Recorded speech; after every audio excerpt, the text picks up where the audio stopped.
Vamos a hablar el día de hoy sobre el método Hardy-Cross que nos ayuda a la distribución de caudales.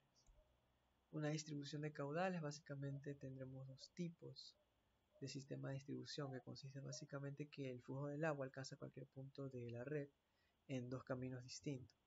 La tubería de red abierta consiste en el que todos los tubos salen de un nudo y existen muchas ramificaciones, a distinción de una red cerrada, que vienen cerrándose entre sí para formar circuitos. Este método consiste básicamente en realizar iteraciones que parten de la suposición de que los caudales iniciales de los tramos y se van corrigiendo con valores calculados. Uno de los objetivos del método es básicamente determinar presiones de servicio, así como los diámetros de conducciones. Fue creado por el ingeniero del mismo nombre. Sigue dos principios fundamentales, en los cuales es la continuidad de masa de los nudos y la ley de conservación de energía. La primera nos dice que la suma algebraica de los caudales del nudo debe ser igual a 0. El otro nos menciona que la suma algebraica de las pérdidas de energía de los tramos que conforman el anillo cerrado debe ser también igual a 0. Vemos aquí las ecuaciones del método y las unidades. Aquí los dos primeros de A y B son de los principios fundamentales que siguen. Ahora vemos aquí la pérdida de cargas. Tenemos aquí coeficiente de rugosidad, diámetro, longitud, que es adimensional. Caudal estimado de la tubería en litros sobre segundo. Y el exponente n. N lo hablaremos en un momento. Y H sub F, que es la pérdida de carga en metros de columnas de agua. Dependiendo el tipo de coeficiente o algunos parámetros extras, tendremos que usar distintas ecuaciones, las cuales llevan, por ejemplo, en este conjunto de ecuaciones, que es de Darcy-Weisbach. En esta ecuación, que es velocidad de flujo, tenemos otro parámetro que es coeficiente de pérdidas y la aceleración gravitacional, así como el diámetro. Tenemos aquí para el pérdida de términos de caudal, tenemos aquí 8 por F, que es el coeficiente de pérdidas, longitud y caudal al cuadrado, pi cuadrado, aceleración gravitacional, diámetro elevado a la quinta. Y pérdidas de cargas, como podemos ver, R por longitud igual caudal elevado a la n, en donde R es la coeficiente de resistencia, pero este valor depende del tipo de ecuación que emplearemos para el cálculo. Tenemos aquí el exponente n, y n tendrá el valor dependiendo de los tipos de ecuaciones que usemos. Si estamos usando las ecuaciones de Hazen-Williams, tendremos que el valor de n será 1.85.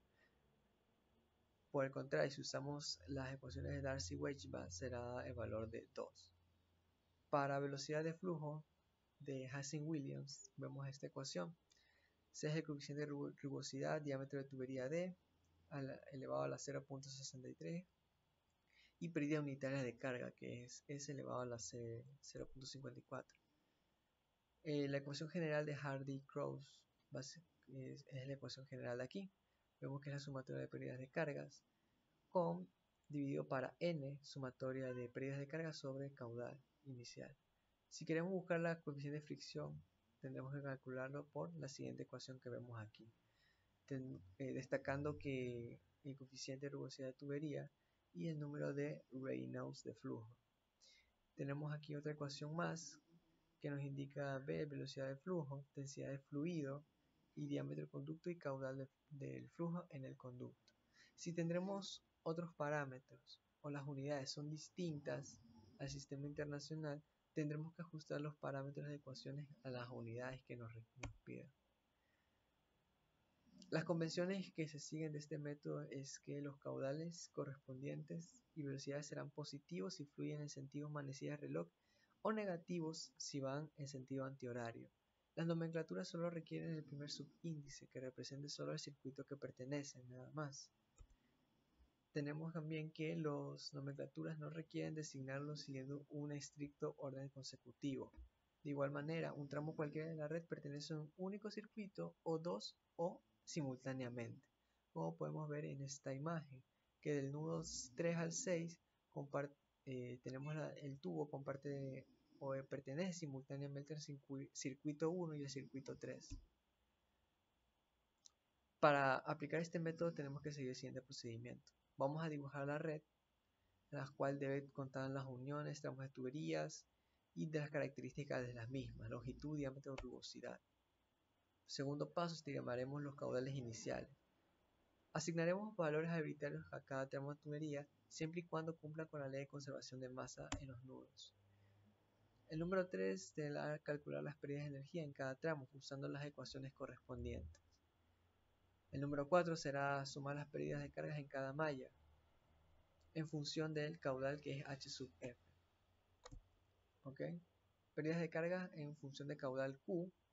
H sub F es la pérdida de carga. Número 5. Aplicar la corrección de caudales en donde la sumatoria de las pérdidas de carga en todas las tuberías. ¿Ok? Número 6. Vamos a ajustar los caudales y aplicaremos el valor de delta Q a cada tubería de la malla. Si el flujo que encontraremos es opuesta, es decir, antihorario, vamos a restar delta Q. Y repetiremos el proceso iterativamente.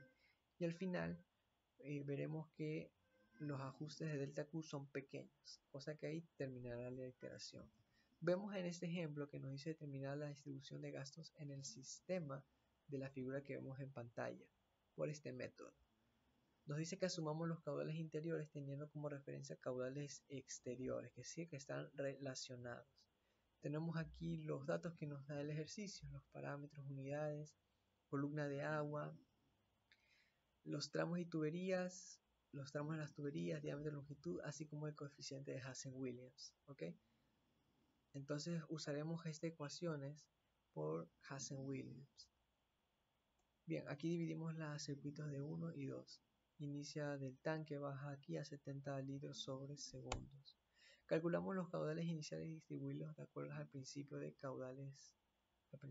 los caudales de nudos.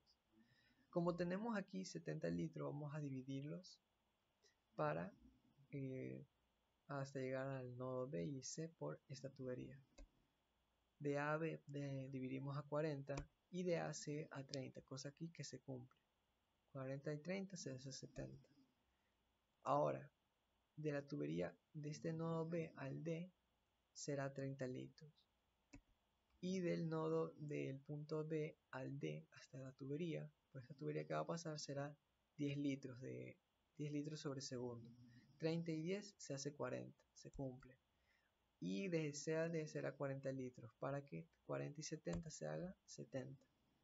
Como podemos ver aquí, este es el sentido del flujo del agua hasta llegar al punto final. Ahora el flujo de los circuitos que asumiremos será el sentido horario. Como podemos ver, vamos a plantear las ecuaciones de Hazen-Williams. Aquí ya tenemos ya ajustados a los parámetros. Tenemos aquí el sentido de los caudales. Si van en sentido antihorario tendrán el negativo. Como podemos ver que la tubería del tramo AC será negativo, así como el CD del circuito 2.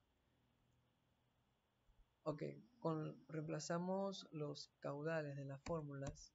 Como podemos ver aquí, para pérdida de carga del primer tramo de A a B será de 6.3437 metros. Y en el error de caudal será de 5.52 litros sobre litros. Y el caudal corregido lo sumaremos al caudal inicial, que es 40. En este caso, el caudal corregido en la primera iteración para el tramo AB será 45.52 litros sobre segundo. Completamos la tabla, como podemos ver aquí, para los demás tramos, aplicando las ecuaciones que vimos anteriormente. Ahora, algo que destacar aquí. Como podemos ver aquí que el tramo BC es distinto del error de caudal.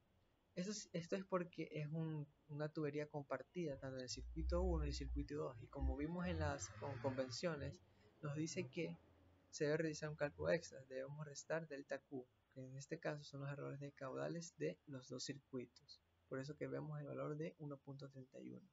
Ahora, la última columna será importante porque este caudal corregido será el nuevo caudal inicial para la segunda iteración. ¿Ok? Seguiremos así y aplicaremos lo mismo. Pérdidas de carga, pérdidas de carga sobre caudal inicial, error de caudal y el caudal corregido. Haremos Estas iteraciones tantas veces sean hasta que la pérdida de carga solo sea de 10 centímetros. ¿Okay? En este ejercicio, la pérdida de carga se lleva al valor aproximado de 10 ya en la quinta iteración. En la novena iteración ya los errores se vuelven 0. ¿Okay? Y de igual manera con la pérdida de carga. A medida que se va haciendo las iteraciones, los errores van bajando. Por eso que cuando en la novena aquí, ya el error es totalmente cero y totalmente está corregido. Los caudales. Algunas conclusiones de este método es que pueden aplicarse a redes de distribución compleja o de que tengan varios circuitos, sobre todo en las cerradas.